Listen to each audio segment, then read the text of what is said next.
Yo, what's going on, guys? Hope you guys are doing well. Got a different angle this time, going sideways for the long form content.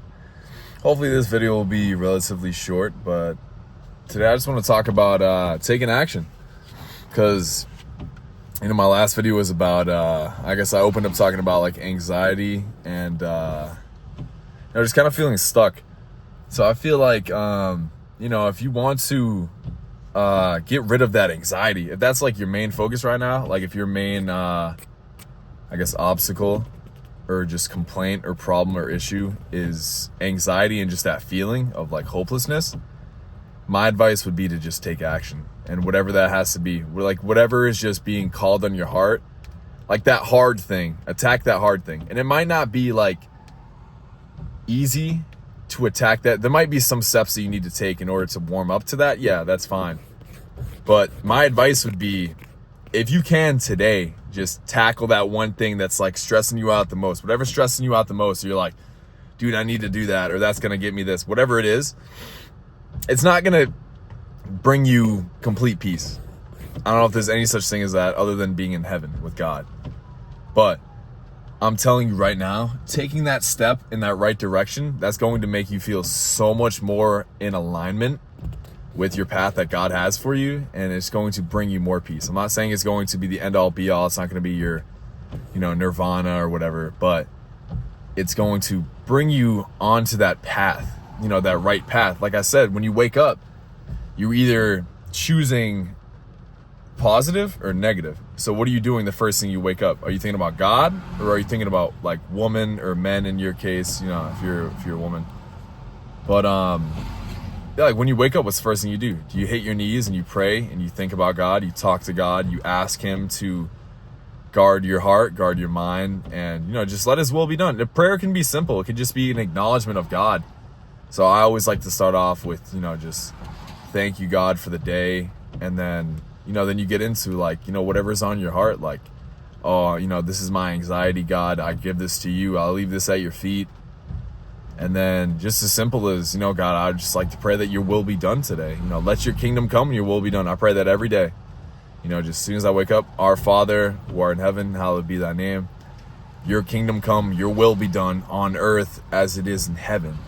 Give us this day our daily bread, and forgive us our trespasses. Forgive me for my sins, as we forgive those who trespass against us. And lead us not into temptation, but deliver us from evil. For the kingdom, power, and the glory are yours, now and forever. It's something that, it's been ingrained in me since I grew up as a Catholic. But, it's not, it doesn't have to be as repetitive as that. It can just be as simple as, God, thank you for waking me up today. Thank you for the breath in my lungs. And thank you for just giving me a heart and, just all of these senses that I take for granted. Because we do take things for granted. But something that you can't take for granted is the opportunity to do whatever God has on your heart. So I implore you, take action today. Whatever that looks like. That can be as simple as like just doing something challenging, like just talking to somebody. That's like something that our generation and just people in our day and age just struggle with so much. Not even just my generation, like even people that are like in their 50s, like you see around, there's a lot of people that are just live lonely lives that don't have community or just even socialize. But even if you don't have a community, just go out and talk to somebody. And like, I don't encourage you to go to bars to socialize, but some people that might be the only. All right, well, I mean, most places have churches, but if it's like a Friday, Saturday night, and you're like, I don't know. I'm not telling you to go to a bar, but that can be a challenge for you. And again, this channel is not about going to the bar. This is not a pickup channel. It's not about picking up girls at a bar, but that's a challenge for a lot of people. A lot of people see it as a challenge to go up and talk to people. So whatever that looks like for you, just let it be whatever you do, let it be for your own benefit, And I know that sounds selfish, but if you're not challenging yourself, you're not going to become the best version that God has for you. And if you're not the best version that God has for you, then you can't help others. It's simple. You're just going to be at a lessened version of yourself. You're just nerfing yourself, So you need to go out and you need to challenge yourself. You need to do things that put you in a place of discomfort. It puts you in a feeling of discomfort. If you're not in discomfort throughout your day, every single day, then you're just being ungrateful for the gifts that God has given you.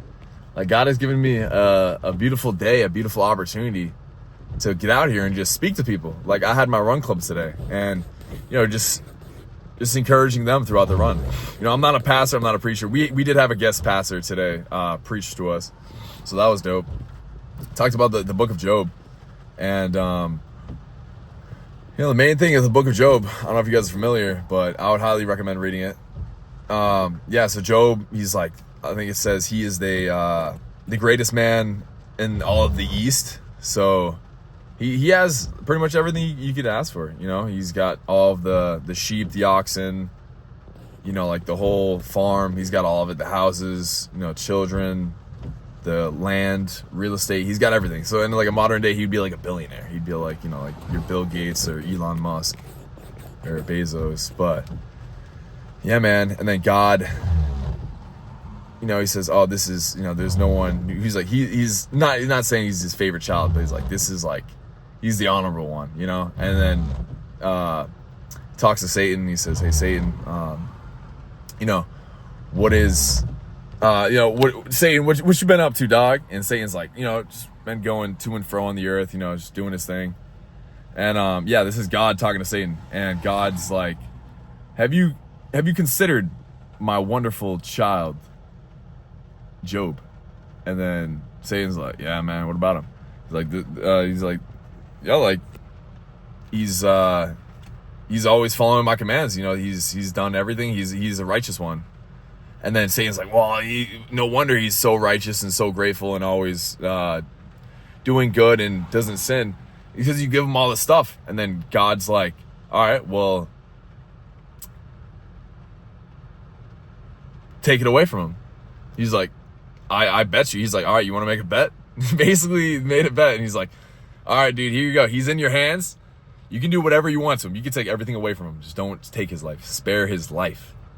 So basically the whole book, not to get too into it, but I suggest reading it. Basically, he takes everything away from him. And what does Job do? If you haven't read it, go read it. I don't want to spoil it, but basically Job doesn't back down. His faith increases with God.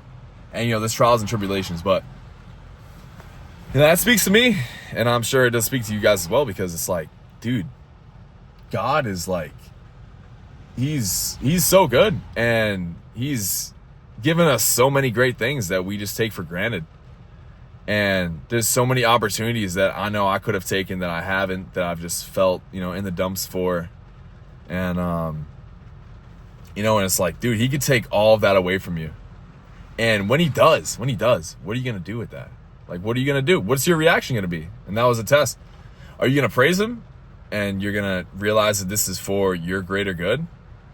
And it's to increase your faith and increase, the things that are for you. Because at the end of it, like, Job lost everything in the beginning, but at the end of it, God multiplied everything that he did have. He said, this is basically your reward for being so faithful. And, he increased all of his things, all of his material things. But you have to realize that material things don't matter.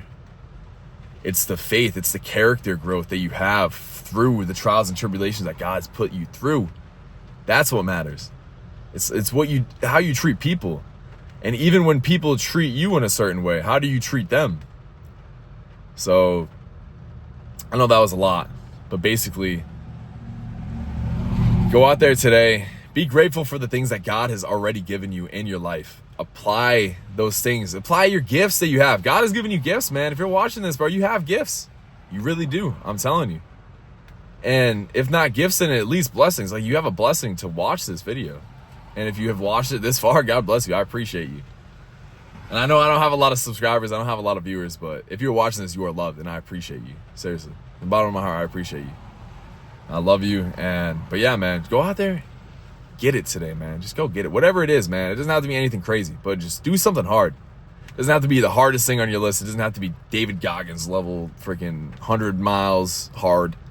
You don't have to do that. But whatever is hard to you, choose discomfort today. That's the main message. Choose discomfort today. Yeah, man. All right. I love you guys. Peace. God bless.